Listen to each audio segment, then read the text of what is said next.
তেখেত এই গোটেই গোচৰটোত স্পেচিয়েল পাব্লিক প্ৰচিকিউটৰ হিচাপে দায়িত্ব পালন কৰিব। অধিবক্তা ব্ৰজেন্দ্ৰ মোহন চৌধুৰী তেখেতে এডিশ্যনেল স্পেচিয়েল পাব্লিক প্ৰচিকিউটৰ হিচাপে কাম কৰিব। অধিবক্তা কিশোৰ দত্ত তেখেতে এছিষ্টেণ্ট স্পেচিয়েল পাব্লিক প্ৰচিকিউটৰ হিচাপে কাম কৰিব। অধিবক্তা প্ৰাঞ্জল দত্ত তেওঁ এছিষ্টেণ্ট স্পেচিয়েল পাব্লিক প্ৰচিকিউটৰ হিচাপে কাম কৰিব।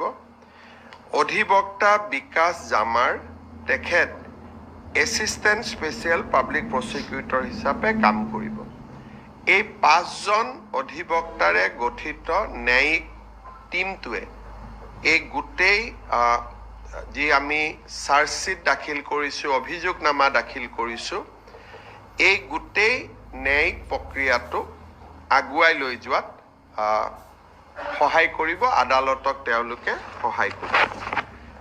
আজি আমাৰ কেবিনেট বৈঠকত জুবিন গাৰ্গৰ পৰিয়ালে জুবিন গাৰ্গ ফাউণ্ডেশ্যন বা ন্যাস খোলাৰ বাবে যি সিদ্ধান্ত লৈছে তাকো কেবিনেটে আদৰণি জনায় আৰু এই ন্যাসলৈ ৰাজ্য চৰকাৰে 5 কোটি টকাৰ এটা বৰঙণি আগবঢ়াবলৈ সিদ্ধান্ত লৈছে। আমি ৰৈ বিনালে 2 কোটি 90 লাখ টকা দিছোঁ, কিন্তু এইটো চিনেমাখনৰ পৰা পোৱা বা GST আৰ্জিত অতিৰিক্তভাৱে ট্ৰাষ্টত যাতে জুবিনৰ স্মৃতি ট্ৰাষ্টটোৱে সুন্দৰভাৱে সংৰক্ষণ কৰিব পাৰে, গানৰ বিভিন্ন ধৰণৰ গীতবোৰ সংৰক্ষণ কৰিব পাৰে, এটা মিউজিয়াম বনাব পাৰে, বিভিন্ন কামত আমি এককালীনভাৱে 5 কোটি টকাৰ এটা ট্ৰাষ্টক সহায় বা আৰ্থিক সহায় আগবঢ়াবলৈ আমি আজি কেবিনেটত সিদ্ধান্ত গ্ৰহণ কৰিছোঁ। পৰৱৰ্তী সময়ত তেওঁলোকে আন আঁচনি দিলেও বা জুবিনৰ সংক্ৰান্তত বা তেওঁৰ স্মৃতিৰ সংক্ৰান্তত আৰু যদি কিবা চৰকাৰক আঁচনি দিয়ে তাৰ ক্ষেত্ৰতো চৰকাৰে ট্ৰাষ্টক সহায় কৰাৰ বাবে সদায় প্ৰচেষ্টা অব্যাহত ৰাখিব। আজি আমাৰ কেবিনেটত বড়ো সাহিত্য সভাক এটা মাল্টিপাৰ্পাছ প্ৰজেক্ট কৰিবৰ কাৰণে বেতকুচিত এবিঘা মাটিৰ আবণ্টন দিয়া হয়। আনহাতে মৰিগাঁও, ডিব্ৰুগড় আৰু কাছাৰ এই বিভিন্ন স্থানত বিভিন্ন ধৰণৰ ব্যক্তিক মিছন বসুন্ধৰা আঁচনিৰ অধীনত ভূমি প্ৰদান কৰা হয়। তাৰো কেবিনেটত আজি বিশদভাৱে আলোচনা হয় আৰু আমি ভূমি আবণ্টন কৰোঁ। আজি কেবিনেটত আমি প্ৰধানমন্ত্ৰী ডাঙৰীয়াৰ প্ৰস্তাৱিত অসম ভ্ৰমণ সম্পৰ্কে আমি দীঘলীয়াকৈ আলোচনা কৰোঁ। প্ৰধানমন্ত্ৰী ডাঙৰীয়া 17 তাৰিখে বিয়লি গুৱাহাটীত আহি উপস্থিত হ'ব আৰু অসমৰ সাংস্কৃতিক জীৱনৰ এটা আপুৰুগীয়া সম্পদ বাগৰুম্বাৰ প্ৰদৰ্শনত তেখেতে ভাগ ল'ব। আমাৰ প্ৰায় 8ৰ পৰা 10,000 শিল্পীয়ে সৰুসজাই ষ্টেডিয়ামত বাগৰুম্বা প্ৰদৰ্শন কৰিব আৰু এই প্ৰদৰ্শন বা এই কাৰ্যসূচীত প্ৰধানমন্ত্ৰী ডাঙৰীয়াই অংশগ্ৰহণ কৰিব। নিশা প্ৰধানমন্ত্ৰী ডাঙৰীয়া গুৱাহাটীৰ 1 নম্বৰ ৰাজ্যিক অতিথিশালাত থাকিব। পিছদিনাখন ৰাতিপুৱা 11 বজাত কলিয়াবৰৰ মৌচন্দা পথাৰত তেখেতে এখন ৰাজহুৱা সভাত ভাগ ল'ব। এই ৰাজহুৱা সভাতে তেখেতে কলিয়াবৰৰ পৰা বোকাখাতলৈ 34.5 কিলোমিটাৰ দৈৰ্ঘ্যৰ কাজিৰঙা ৰাষ্ট্ৰীয় উদ্যানৰ বিকল্প পথ হিচাপে এখন ফ্লাইঅভাৰ, যাক আমি এলিভেটেড কৰিডৰ বুলি ক'ম, সেই এলিভেটেড কৰিডৰৰ তেখেতে আধাৰশিলা স্থাপন কৰিব। এই এলিভেটেড কৰিডৰটো নিৰ্মাণৰ বাবে ইতিমধ্যে আমাৰ ইউনিয়ন কেবিনেটে 6,957 কোটি টকা অনুমোদন কৰিছে ৰাজ্য চৰকাৰে ভূমি অধিগ্ৰহণৰ প্ৰক্ৰিয়া সম্পূৰ্ণ কৰিছে আৰু নেশ্যনেল হাইৱে অথৰিটি অফ ইণ্ডিয়ায়ো নিবিদাৰ প্ৰক্ৰিয়া প্ৰায় চূড়ান্ত পৰ্যায়লৈ লৈ গৈছে এই এলিভেটেড কৰিডৰটো নিৰ্মাণ হোৱাৰ লগে লগে কাজিৰঙাত বানপানীৰ সময়ত যি বন্য জীৱ জন্তুৰ গাড়ীৰ খুন্দাত বা দুৰ্ঘটনাত মৃত্যুবৰণ কৰিছিলে সেই ঘটনা এক প্ৰকাৰ নোহোৱা হ'ব কিন্তু ইয়াৰ যিটো আটাইতকৈ সুফল আমি পাম সেইটো হৈছে ডিষ্টেন্স বোকাখাটৰ পৰা কলিয়াবৰ পাবলৈ যিহেতু কাজিৰঙাত স্পীড লিমিট আছে এখন গাড়ী চলালে বা গাড়ী গ'লে it takes 1 hours and 15 minutes যদি আজি নুমলীগড়ৰ পৰা আপোনালোকে আহে আৰু জখলাবন্ধা পাব খোজে 1 ঘণ্টা 15 মিনিট লাগিব এই এলিভেটেড কৰিডৰ হোৱাৰ লগে লগে আমি 20 মিনিটত জখলাবন্ধাৰ পৰা আমি বোকাখাট যাব পাৰিম ইয়াৰ ফলত যোৰহাট আৰু গুৱাহাটীৰ দূৰত্ব 4.5 ঘণ্টা 4 ঘণ্টালৈ হ্ৰাস পাব ইয়াত আমি বহুতে অকল এলিভেটেড কৰিডৰ বুলি ভাবি আছো বাট এলিভেটেড কৰিডৰটোৱে ডিষ্টেন্সটো নোহোৱা কৰি পেলাব কাৰণ এতিয়া আমি তলত যেতিয়া যাওঁ আমাৰ স্পীড লিমিট আছে 40 কিলোমিটাৰ 40 কিলোমিটাৰ ওপৰত কোনো গাড়ী যাব নোৱাৰে ওপৰেদি যোৱাৰ লগে লগে আমাৰ 34 কিলোমিটাৰ এলিভেটেড কৰিডৰ ম্যাক্সিমাম 22 মিনিটছত আমি পাৰ হ'ব পাৰিম কাৰণ গোটেই এলিভেটেড কৰিডৰত কোনো জাংচন নাথাকে হোৱে বাৱে আমি যাব নোৱাৰো ই খালি ষ্ট্ৰেইট যাব আৰু মাজত কোনো ইন্টাৰসেকশন নাথাকে আৰু যেহেতু মাজত ইন্টাৰসেকশন নাথাকে গাড়ী একেবাৰে স্পীডত যাব পাৰিব ডিব্ৰুগড় গুৱাহাটী শিৱসাগৰ গুৱাহাটী যোৰহাট গুৱাহাটীৰ মাজত ই ডিষ্টেন্সটো একেবাৰে কমাই দিব বোকাখাটৰ পৰা ৰাতিপুৱা 7টা বজাত গুৱাহাটীলৈ আহিলে 10:30 বজাত গুৱাহাটী পাম অফিচ কৰি 4টা বজাত আমি ঘূৰি গলে 7টা বজাত আমি বোকাখাট গৈ পাই যাম যিটো ধৰণে এই গোটেই প্ৰজেক্টটোৱে আমাক সহায় কৰিব আৰু আমাৰ অসমত ইয়াৰ আগতে ইমান ডাঙৰ মেগা প্ৰজেক্ট অকল মাত্ৰ এটা ষ্ট্ৰেচৰ কাৰণে ইমান ডাঙৰ মেগা প্ৰজেক্ট এখন এলিভেটেড কৰিডৰৰ কাৰণে 6,957 crore এই আগত কেতিয়াও অনুমোদন হোৱা নাছিল ইয়াৰ উপৰিও এতিয়া কাজিৰঙালৈকে যোৱা গাড়ী বা যোনে কাজিৰঙাৰ সৌন্দৰ্য চাই পাৰ হ'ব খুজিছে তেওঁলোক গতানুগতিক ৰাস্তাটো দি গৈ থাকিব পাৰিব বহুতে ভাবিব পাৰে যে এলিভেটেড কৰিডৰ হলে তলৰ ৰাস্তাটো বন্ধ হৈ যাব নেকি তলৰ ৰাস্তাটো বন্ধ নহয় আজি যেনেকে আছে তেনেকেই থাকিব খালি ট্ৰাক কাজিৰঙাৰ মাজেদি নাযাব হি ওপৰ দি যাব বাস বা গাড়ী কোনোবাই যদি কাজিৰঙাৰ সৌন্দৰ্যটো চাই লাহে লাহে লাহে লাহে যাব খোজে তাতো কোনো বাধা নাই ই বিকল্প ৰাস্তা হ'ব এটা ৰাস্তা বন্ধ কৰি আৰু এটা নহয় it is just A alternative road যাতে মানুহে দুইটা ৰাস্তা ব্যৱহাৰ কৰি থাকিব পাৰে আজি আমি আৰু এটা অত্যন্ত আমাৰ বাবে আনন্দৰ খবৰ ভাৰতৰ প্ৰথম বন্দে ভাৰত স্লিপিং ট্ৰেইন যিখন শুই পেলাই যাব পাৰে বন্দে ভাৰত ট্ৰেইন কলিকতা আৰু গুৱাহাটীৰ মাজত চলিব স্লিপাৰ ট্ৰেইন সেই ট্ৰেইনখন 17 তাৰিখে কলিকতাৰ পৰা প্ৰধানমন্ত্ৰী ডাঙৰীয়াই উদ্বোধন কৰিব কিন্তু কোট চলিব বিটুইন গুৱাহাটী এণ্ড কলিকতা আমি গুৱাহাটীত থাকিম প্ৰধানমন্ত্ৰী ডাঙৰীয়াই কলিকতাৰ পৰা ইনগ্ৰেট কৰিব কিন্তু 18 তাৰিখে তেওঁ আমাক আৰু দুখন নতুন ৰেলগাড়ী দিব এখন ডিব্ৰুগড়ৰ পৰা গুমটি বা লক্ষ্ণৌলৈকে যাব নতুন ট্ৰেইন আনখন ট্ৰেইন গুৱাহাটীৰ পৰা ৰোহতাক অৰ্থাৎ নতুন দিল্লীৰ এখন নতুন দিল্লীলৈ যোৱা অতিৰিক্ত ট্ৰেইন এই দুইখন ট্ৰেইন প্ৰধানমন্ত্ৰী ডাঙৰীয়াই এলিভেটেড কৰিডৰৰ লগতে এই দুইখন ট্ৰেইনো আনুষ্ঠানিকভাৱে ফ্ল্যাগ অফ কৰিব অৰ্থাৎ দুটা দিনত আমি 3খন নতুন ট্ৰেইন আমি লাভ কৰিবলৈ সক্ষম হ'ম মই প্ৰধানমন্ত্ৰী ডাঙৰীয়া আৰু সকলোকে বিশেষকৈ নীতিন গাডকাৰী ডাঙৰীয়া প্ৰধানমন্ত্ৰী ডাঙৰীয়াক ধন্যবাদ জনাই যে আমি কেতিয়াও আশাও কৰা নাছিলো যে এনেকে এলিভেটেড কৰিডৰ অসমত হ'ব পাৰে এই আৰু নেশ্যনেল ৱাইল্ডলাইফৰ বা এনেকুৱা পাৰ্কক বচাবৰ কাৰণে জীৱ জন্তুক ৰক্ষণাবেক্ষণ কৰিবৰ কাৰণে ই এটা বিশাল প্ৰজেক্ট আৰু এনেকুৱা প্ৰজেক্ট হ'লে অসমেও 9% GSTও লগত লাভ কৰে ফৰেষ্ট ৰয়েলটিও লাভ কৰে আমাৰ ইকনমিটো বেনিফিট হয় মই প্ৰধানমন্ত্ৰী ডাঙৰীয়া আৰু নীতিন গাডকাৰী ডাঙৰীয়াক ধন্যবাদ জনাইছো কিবা যদি আপোনালোকক সুধিব আছে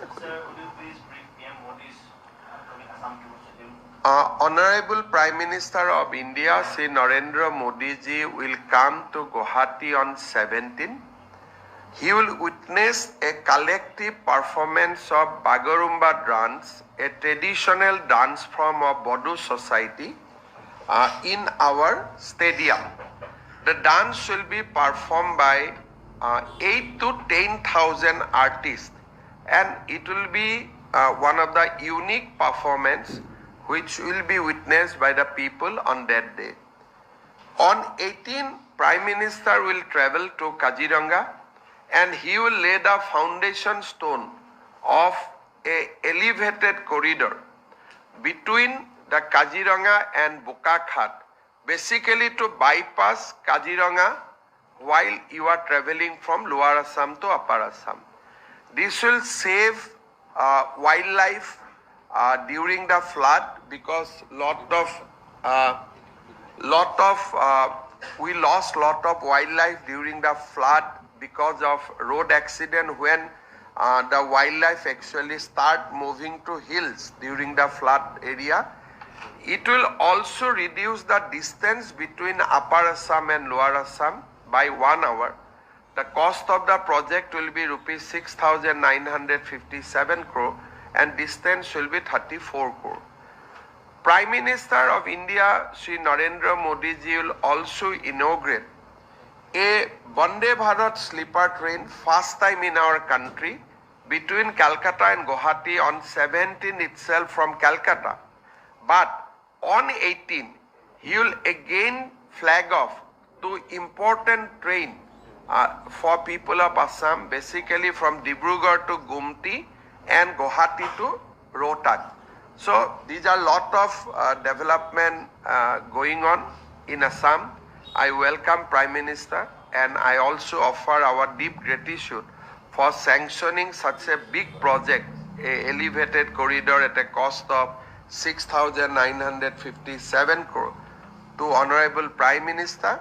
I also offer my deep appreciation to Sri Nitin Gadkari, Minister of Road Transport. Sir, one more big decision is that state government has appointed a I have already spoken in Assamese about that.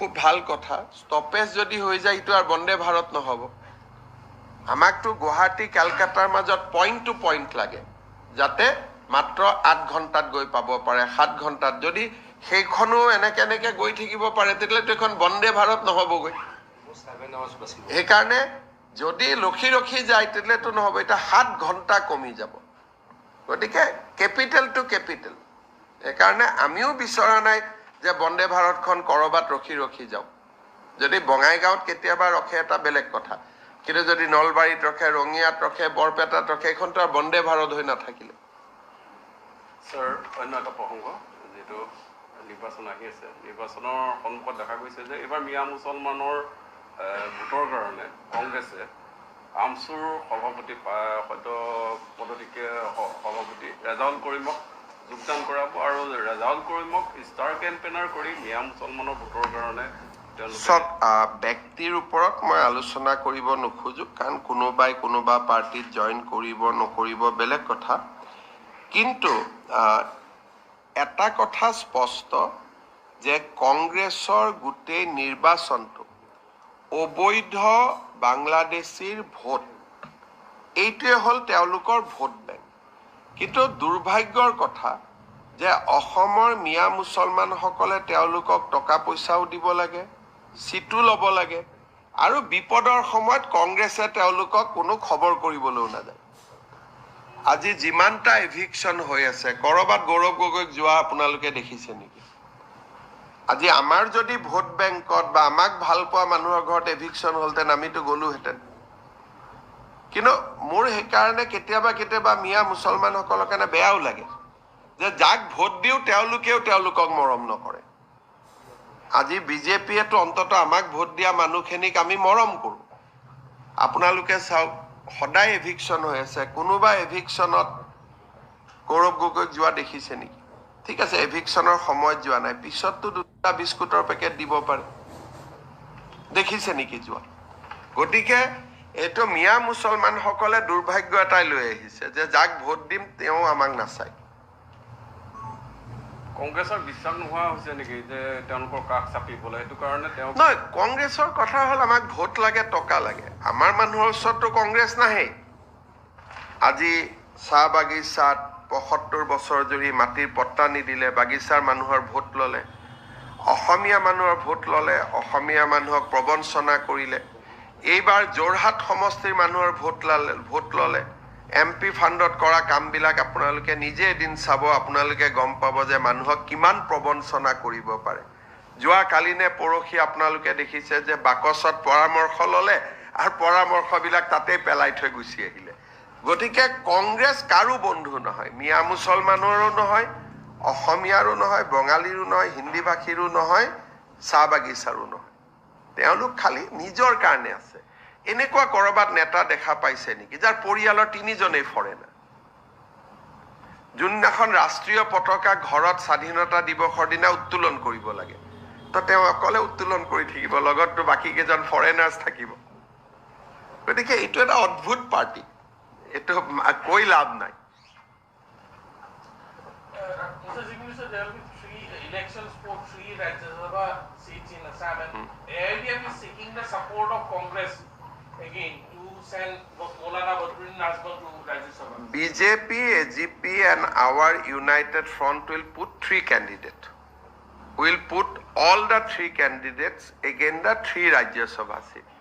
Last time, for some reason, we did not put candidates against Ajit Bhuiya. We thought that he is a neutral person, he will do good and he will do good things. But ultimately what he did with his Rajya Sabha fund, you all know. So that is why this time we have decided that we will put candidate in against all the 3 seats. আমি 3টা সিটতে প্ৰাৰ্থী আমি উঠাম, 2টাত আমি জিকিম, 1টাত হাৰিব পাৰোঁ, জিকিব পাৰোঁ। কিন্তু আমি 3টা সিটতে আমাৰ প্ৰাৰ্থী দিম। Sir, কংগ্ৰেছৰ এটা অফিচিয়েল গ্ৰুপৰ পৰা এটা স্ক্ৰীনশ্বট ভাইৰেল হোৱা দেখিবলৈ পোৱা আছে। বহুত মিথ্যাচাৰ বুলি এটা হেছটেগ চলোৱাৰ কথা মেছেজটো দেখিবলৈ পোৱা গৈছে। মেছেজটো দিছিলে, দিয়াৰ লগে লগে কোনোবাই মোক ফৰৱাৰ্ড কৰি দিলে। গতিকে যি কৰে তেওঁলোকৰ আমিতো গম পায়ে যাওঁ, কাৰণ তেওঁলোকৰ ভিতৰতে বহুত খং। এতিয়াতো এনেকুৱা পজিশ্যন মই নকওঁ, আৰু ক'লে তেওঁলোকে বেয়া পাব আৰু কিছুমান কথা। এতিয়া কোনোবাই মই ক'লো নহয় টিকট দিম বুলি 3 কোটি 4 কোটি টকা অলৰেডি লৈয়ে লৈছে। ডাঙৰকৈ বিয়া পাতিছে, কেণ্ডিডেটৰ পৰা পইচা লৈছে, কি ক'ত হয় ভগৱান জানে। এইখনতো কিমান অফিচ ভাঙা যাব সেইটো আপোনালোকে সময়ত দেখা পাব। কিমান মানুহ ওলাব, মোৰ পৰাও পইচা লৈছিল, মোৰ পৰাও পইচা লৈছিল, মোৰ পৰাও পইচা লৈছিল। এতিয়া এই পইচা লোৱা ঘটনাবিলাক বা পইচা লোৱা মানুহবিলাকে যাতে টিকট নাপায়, মই ষ্টেটমেণ্ট দিয়াৰ পিছত কংগ্ৰেছে আল্টিমেটলি প্ৰিয়ংকা গান্ধীক চেয়াৰমেন পাতি দিলে টিকট দিয়াৰ কাৰণে, যাতে তলৰ মানুহবিলাকে টকা খোৱাৰ বদনামটো নোলায়। অকল কৰাপশ্যনটো মানে অলৰেডি এটা কেণ্ডিডেটত 3টা 4টা কেণ্ডিডেটে পইচা অলৰেডি দি দিছে। এইখনতো কিমান মাৰপিট হ'ব এইবাৰ আপোনালোকে চাব। হুলস্থুল হৈ যাব। ধুবুৰীততো মানুহ থাকিবই নোৱাৰিব। 23টা সমষ্টি 3-4 কোটিকৈ, কিন্তু এজনৰ পৰা লোৱা নাই না, 4-5 জনৰ পৰা। আৰু ধুবুৰীততো প্ৰত্যেকটো সমষ্টিতে মাধৱ মাৰ হ'ব, এনেকুৱা পুলিচ দি মানে কণ্ট্ৰল কৰিব নোৱাৰিম। ঠিক আছে, আৰুতো একো নাই। আমাৰ 25 জানুৱাৰীৰ পৰা আমাৰ আৰু এটা প্ৰগ্ৰেম আছে, একেটা দিনটো আমি বিতৰণ কৰি আছো উদ্যমিতা। 20 ফেব্ৰুৱাৰীত অৰুণোদয় পাব। 25 জানুৱাৰীৰ পৰা এটা আমি নতুন স্কিম আৰম্ভ কৰিম, এটি কলি দুটি পাত। অসমৰ চাহ বাগিচাৰ প্ৰতিজন শ্ৰমিকে চাহ বাগিচাৰ 200 বছৰ পূৰ্ণ হোৱা কাৰণে চৰকাৰৰ পৰা 5,000 টকাৰ এটা উপহাৰ পাব। আৰু 25 জানুৱাৰীত ডুমডুমাত প্ৰগ্ৰেমটো মই আৰম্ভ কৰিম। আৰু 10 ফেব্ৰুৱাৰীৰ ভিতৰত আমি গোটেইকেইখন বাগানত এই গোটেই পুঁজিখিনি বিতৰণ কৰিম। আৰু এটা আপোনালোকে জানে যে 26 জানুৱাৰীত তিৰংগ পতাকা মই ডিব্ৰুগড়ত উত্তোলন কৰোঁ। 29 জানুৱাৰীত গৃহমন্ত্ৰী অমিত শ্বাহ আহিব, তেখেতৰ দ্বাৰা আমি ডিব্ৰুগড়ত অসম বিধানসভাৰ দ্বিতীয়টো চৌহদ নিৰ্মাণৰ কাম আৰম্ভ কৰিম। ইতিমধ্যে টেণ্ডাৰ হৈ গ'ল। 11 তাৰিখে উচ্চতম ন্যায়ালয়ৰ মুখ্য ন্যায়াধীশ আহিব আৰু তেখেতে আমাৰ গুৱাহাটী হাইকোৰ্টৰ নৱনিৰ্মিত বিল্ডিঙৰ কাম আৰম্ভ কৰিব উত্তৰ গুৱাহাটীৰ ৰংমহলত। তাৰো টেণ্ডাৰ হৈ গ'ল। কেইবাটাও নতুন প্ৰজেক্ট জানুৱাৰীত হ'ব, এলিভেটেড কৰিডৰ, গুৱাহাটী হাইকোৰ্টৰ নতুন বিল্ডিং, ডিব্ৰুগড়ত নতুন এছেম্বলি বিল্ডিং, কেইবাটাও নতুন প্ৰজেক্ট অহা কেইটামান দিনত হ'ব গৈ আছে। স্যাৰ আৰু এটা থাকি গ'ল, যিহেতু আপুনি কৈ থাকে যে পাকিস্তান কানেকশ্যন গৌৰৱ গগৈ আছে, আৰু গৌৰৱ গগৈয়ে কয় যে মুখ্যমন্ত্ৰীৰ হাতত একো তথ্য নাই, এনেই কৈ থাকে। এই বিষয়টো এই বিষয়টো আমি ফেব্ৰুৱাৰীলৈকে নিনিওঁ। কথাটো আছিল এনেকুৱা, যদি জুবিন গাৰ্গৰ হত্যা আৰু তাৰ পিছৰ পৰিৱেশত মই যদি এইবিলাক ৰাজনীতি কৰিলোহেঁতেন, মানুহে বেয়া পালেহেঁতেন। গতিকে সময় সুবিধা আৰু চোৱাটো খুবেই প্ৰয়োজনীয় আছিল। ছেপ্টেম্বৰ মাহতে আমি এইখিনি উলিয়াই দিব খুজিছিলোঁ, কিন্তু 19 তাৰিখতে দুৰ্ঘটনাটো ঘটি গ'ল। নহ'লে মই 10 ছেপ্টেম্বৰ মেক্সিমাম 20-22 তাৰিখে দি দিলোহেঁতেন। এতিয়া আমি ঠিক কৰি লৈছোঁ এটা সৰু ক্লাৰিফিকেশ্যন, এটা FCRA সম্পৰ্কত এটা সৰু ক্লাৰিফিকেশ্যন এটা গৃহ মন্ত্ৰালয়ৰ পৰা দিল্লীৰ পৰা আহিব বাকী আছে। কিন্তু সেইটো আহক বা নাহক, আমি জানুৱাৰী মাহৰ ভিতৰতে আপোনালোককো গোটেই যিমানখিনি দলিল বা কাগজ আপোনালোকক দিব পাৰোঁ আমি দিম। আৰু আমি কেছটো আমি ৰেফাৰ কৰি দিম ভাৰত চৰকাৰলৈকে। খালি মোৰ এটা সমস্যা আছে, এইটোৱে যে 18 তাৰিখে ৰাতি মই ডেভছত যাম, 24ত আহি পাম। হয় 24ৰ পৰা 31ৰ ভিতৰত, নহ'লে 15ৰ পৰা 18 তাৰিখৰ ভিতৰত, এই দুটা টাইমলাইনৰ ভিতৰতে কৰিব লাগিব। কিন্তু ফেব্ৰুৱাৰী গৈ নাপায়, আমি এইটো জানুৱাৰীতে আমি আপোনালোকৰ সন্মুখত গোটেই বস্তুটো লৈ আহিম। বহুত ডাঙৰ ষড়যন্ত্ৰ, আৰু এই ষড়যন্ত্ৰটো অসমৰ ৰাইজে জানিবই লাগিব। আৰু মইতো ভাবোঁ যে আমাৰ হাতত যিখিনি ডকুমেণ্টছ আছে সেইখিনিতো বিগিনিং, কাৰণ আমিতো মেইল চেক কৰিব নোৱাৰোঁ, মোবাইলত যাব নোৱাৰোঁ, আমাৰ ৰেষ্ট্ৰিকশ্যন আছে। কিন্তু যেতিয়া NIAৰ ওচৰত যাব, তেতিয়া আমি যদি 10% দিছোঁ, পিছত ভাৰত চৰকাৰে 100% দিব পাৰিব। কিন্তু আমি দিয়াখিনিয়ে ভয়ংকৰ। আৰু NIA ইনকুৱাৰী কৰিলে আৰু কি ওলাব তাৰ আপোনালোকে আন্দাজ পাব। কাৰণ অসম পুলিচটো পাকিস্তানত যাব নোৱাৰে, আমাৰতো নাই, IB নাই। কিন্তু আমাৰ অফিচাৰসকলেও যথেষ্ট ভাল কাম কৰিছে, আৰু বহুতখিনি চেনচিটিভ ডকুমেণ্টছ আমি আপোনালোকক দিব পাৰিম। এনেকুৱা নহয় যে মই ষ্টেটমেণ্ট এটা দি থৈ দিম। It will be along with some important documents. হ'ব?